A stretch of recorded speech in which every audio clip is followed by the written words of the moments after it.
Now, we talked about going forward and how things are going to change. One of the trends recently in boxing has been the proliferation of crossover fights, exhibition fights, celebrities fighting, all that kind of thing. How do you feel about that? Not as a boxing fan, but in your role, is it a great untapped or partially untapped commercial opportunity? Yeah, I think there's a number of ways of looking at it. Obviously, you and I are hardcore boxing fans. We love the trade sport. We always have. That's what got us into this business. That's what we still love, whether it's a Southern area title fight or a elite world level fight. If it's a great match, it's a great match. And suddenly, you get the likes of the YouTubers. And I mean, before that really was celebrity white collar boxing. It's a great sport for fitness. It's a great sport for challenges. It's a great sport for, mental and physical health. And at a time like this, it's something you can strive to. When I know there's charity boxing and that's been delayed, but if that happened in the autumn and someone called me up and said, "Oh, I really want to take part in that," and you sort of encourage it, don't you? Because it's a great, it's like running a marathon. It's a great experience. I've never had the guts to get in there. I've done some pad work and stuff, but to actually get in and have a fight, Frank Smith did it with Matchroom, and it's an amazing achievement. It's one of those, isn't it, that you can sort of tick a box off and say, wow, I've managed to push myself to do something like that. And a number of people on my team have done it. And in my areas at Sky, both on the commercial side and on the boxing team. So, that's really good. And then you get the sort of commercial opportunities. Now, we've always got to look at the commercial opportunities. That's really important. We're a business, and when it came to us with the KSI, Logan Paul situation, I mean, wind back a little time, and I remember in the February of what was it, a couple of years ago, when 2 or 3, maybe 3 years ago, when Okolie and Chamberlain fought at the O2, and that was a brilliant fight, wasn't it? It was a great fight, a great build up, and I remember turning around to my son.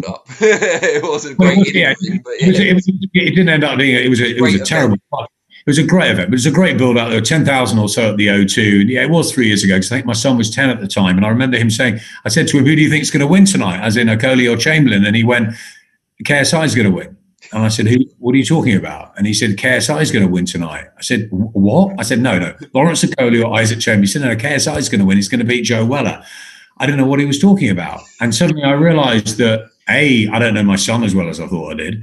And then I thought, well, tell me about this fight, KSI. And then I had Spencer Oliver calling out and going, "This is mad. It's at the Copper Box and there's all these kids here." And so I sort of got into it, and I started to learn that, wow, there's another world. It's the YouTube world, and he's got 4 million, viewers or whatever, or likes and all, and suddenly Instagram, he's on this and that.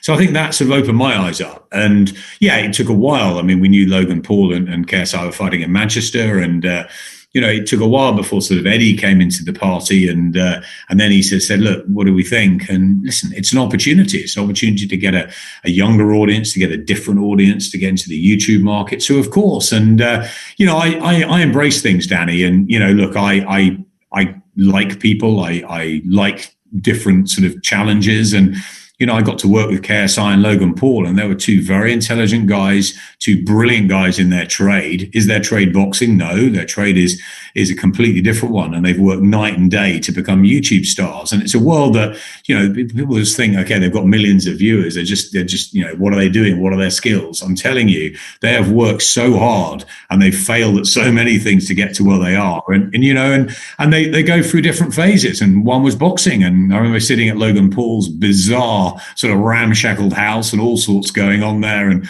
quite bizarre. And Shannon Briggs going, "Let's go, champ," in the garden, and and Logan sat me down, and honestly, you can count on one hand the amount of people you've interviewed over the years that have just absolutely fascinated, just knocked you for dead, almost ones that you just you never thought were going to happen. I mean, I remember Nassim Hamid when I first spoke to him, and that triggered sort of 150, 200 interviews with him, which fascinated me throughout. Conor McGregor was another.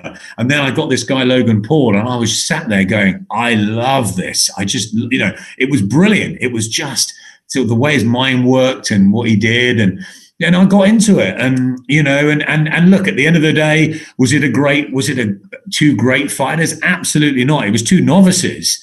that sold out the Staples Center to a different crowd. Actually, it was okay in the end. It was a fight that was decent because it was at a level and you didn't know who was going to win. Was it great boxing? No. Was it entertaining? Yes, to an extent it was. So I think there is room for some of it. I think that we've got to be very careful with the matches. I think that, we've already seen there's been some, Jake Paul had one. There's been some really bad matches. I think that's important. I think, would you see Jake Paul and KSI together? You look at that and you think, yeah, probably. You're going to ask me about Floyd Mayweather and Logan Paul. Look, as I said, I mean, Floyd Mayweather, in my opinion, is the greatest guy to lace him up since Sugar Ray Leonard. He's been the best fighter of our generation, in the gym, in the ring. And you know what? Do I want him to carry on? Not really. He had his bit of fun with Conor McGregor. He did that. He crossed over, and then he's got these exhibition fights. Look, I'm not going to tell anyone not to do something. If it's money, if it's for social acclaim, if it's whatever, he stops traffic still. Him and Logan Paul, a proper fight, don't be ridiculous. Is it entertainment? It's entertainment for some. Will we be there like that? Probably. Was I there like that for Tyson Jones? Yeah, I was, because, we remember what they were like and how amazing they both were and magnetic. But did we watch it? Yeah. Was it disappointing? Yeah. I mean, but you watch it. So look, if it's an entertainment business, Danny, it's not a trade hardcore business. With my hardcore sort of trade hat on boxing, do I want to watch it? No, I want to watch great fights. But is there room for it? Of course there's room for it. It's entertainment. There's all sorts of things. Look at the WWF world. Look at all of that. Look at, what people are watching now just to get entertained. My kids on YouTube watching all sorts of things.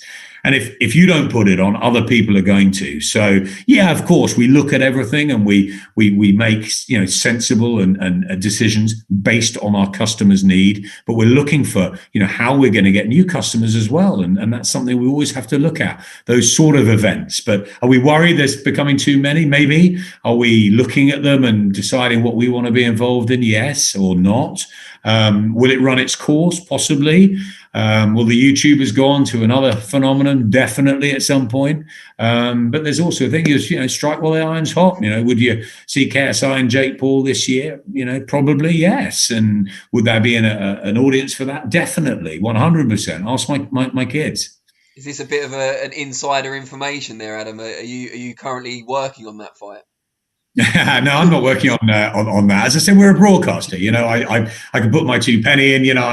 We were very close to making Calm Brook a few years ago, and I was quite involved in that because no one really wanted to. Certainly, Amir didn't want to talk to Eddie at the time, and whatever. And there was a lot of people involved, but they went a different route. He fought Canelo, it didn't happen. And look, could it happen now? Look, they both probably need it to happen so badly. They're both talking to Eddie. So look, I don't really need to get involved, and we're broadcasters, and what I concern myself with is the Sky business and what we're doing at Sky. That's the most important thing. But you know what? I've got 3 lively kids in this house homeschooling at the moment, and they are different characters with different interests and different vibes. And you know what? We are all learning off each other, and I think that's a really important thing. I see my 9-year-old, and she's the iPad generation. She doesn't know what it was without an iPad. I remember when she was 2 or 3 and she went up to the TV and she was, doing swiping and stuff. And, that's where we are. We didn't have mobile phones when we first started. It was,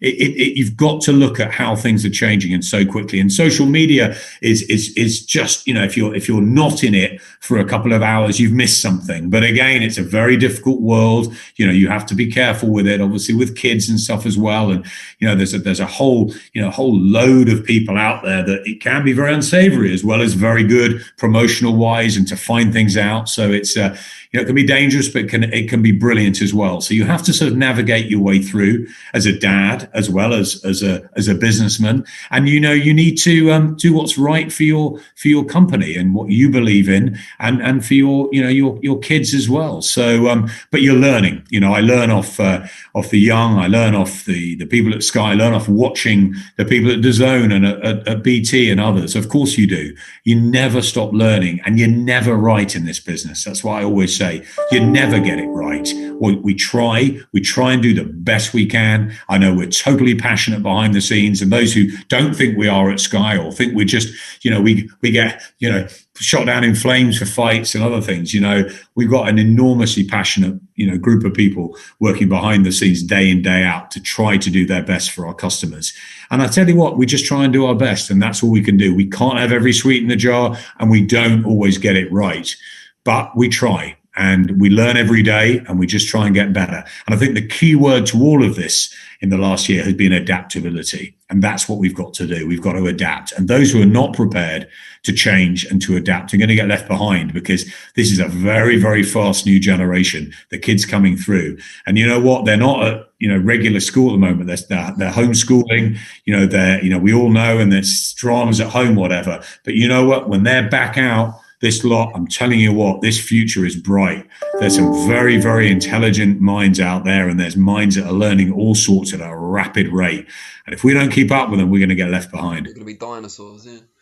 Mm-hmm. On that note, I did want to ask you one thing before we go, a bit of a lighter question, but we talked about the crossover fights and the exhibitions. If you could have any personality, either from another sport or another form of entertainment, on Sky, in a fight capacity, so in a boxing match, who would you pick and why?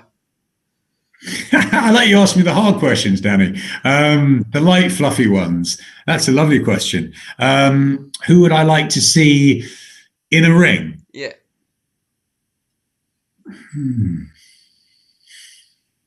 Fight each other, or just one? Just one that you'd like to kind of promote, who you think's a great personality or would adapt well to the medium. Who? I think I got my guy. I think I got Conor McGregor, and you know what? I was quite sad that he lost at the weekend. It's not my sport, UFC, and I don't know very much about it, but he was brilliant, and I had so much fun with Naz over the years. I mean, Ricky Hatton, no question, was the guy probably all of us got closest to, and was the best of any of them to give us access and whatever. But I think Conor and Naz was just flamboyant and brilliant. But until Conor came around, I remember meeting him for the first time and just thinking, I'm so glad he's in our sport just for this window. To think of somebody else, maybe you'd be looking at some sort of celebrities, some sort of big movie stars, possibly. I actually found out, not recently, I sort of knew for a while, but I knew Helen Mirren was a fight fan. And then I saw her sort of promoting, I think, something quite bizarre on Instagram. And, I thought, wow. I'd love to talk to those people about boxing. Get in a ring. I don't know. I guess I'd always love to see Eddie in a ring, against someone. Who would it be? Eddie and Calais, maybe, or something. I don't know. That'd be a bit of fun. But I don't know. I mean, look, I love sport generally. I know a lot of people like, I don't know, your Andy Murrays and your Rory McIlroys and your Declan Rices and your Jordan Hendersons and your Wayne Rooneys who love boxing. They absolutely love it. I know Wayne's had a real go. Maybe he's now got more important things as a manager to be taking care of. But maybe one of those guys, having a ring. I tell you, I'd fancy actually doing something with is I'm a big Liverpool fan, as I think is having big Virgil van Dijk in a ring. I mean, I tell you what, that'll be something else, wouldn't it? I mean, we've missed him all season, but to have big Verge there in a ring, I'm sure he'd. I don't know if people would like to face him. Fancy their chances against a big heavyweight. Against Pogba. Yeah, I tell you what, that'll be something, wouldn't it? Virgil against Pogba. You just made that for me. I like that. I like that. We'll take that. Virgil van Dijk in there, and I'd fancy my boy. Yeah, so would I, but I only want 5%, so you can relax. Right. I tell you what I do like, just to finish that, I love the fact that the women are getting into it. And I think, in such a, Jane Couch was such a pioneer and almost, before her time. But look at, Katie Taylor, such an amazing ambassador. You look at Savannah Marshall, one of the great performances of last year, Chantel Cameron. I'm loving these women, Shannon Courtney and Rachel Ball. There's been so many of them. Ramla Ali, such a wonderful story. So, you know what? I'm going to answer your question with, I don't need anyone else in a ring at the moment. We've got some fantastic people.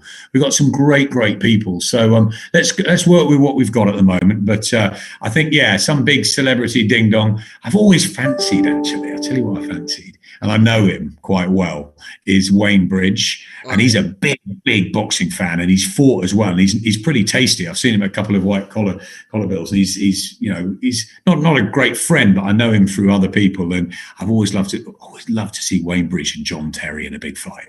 I mean, that would it's from a grudge there. match, isn't it? It is a grudge match, but everybody says John Terry's a great guy. That he's worked a bit on Sky as well, and everyone that I've spoken to, I don't know him, but everyone says he's an absolutely fantastic bloke. So it'll be two really good blokes. I really like Wayne, but there's that bit of history. I mean, it would be something, wouldn't it? But maybe that won't happen. Stick it on the undercard of Carnbrook. That's it, Carnbrook. Well, let's make Carnbrook this year. Well, it's not up to me again; it's up to Eddie Hearn. But listen. It's the last chance, isn't it? They're both, on that sort of part of their career, and they'll never be quite what they once were. But it's still a fascinating fight. And I'll tell you what, you don't know who's going to win. So let's make that one. That's a good all British fight for when the crowds are back in the autumn. I think that'll be great.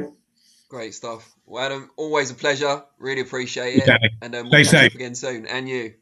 And cheers, mate. Don't let the homeschooling make you tear your hair out.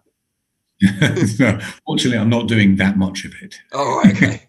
Well, good luck to your wife. I do the drama and English side. That's about it. The creative side, the softly side, yeah. You know that. I'm the operational, technical, maths, science. No. Very wise. All right, well, enjoy that, and I'll speak to you again soon. Cheers, Danny. Take care. Bye.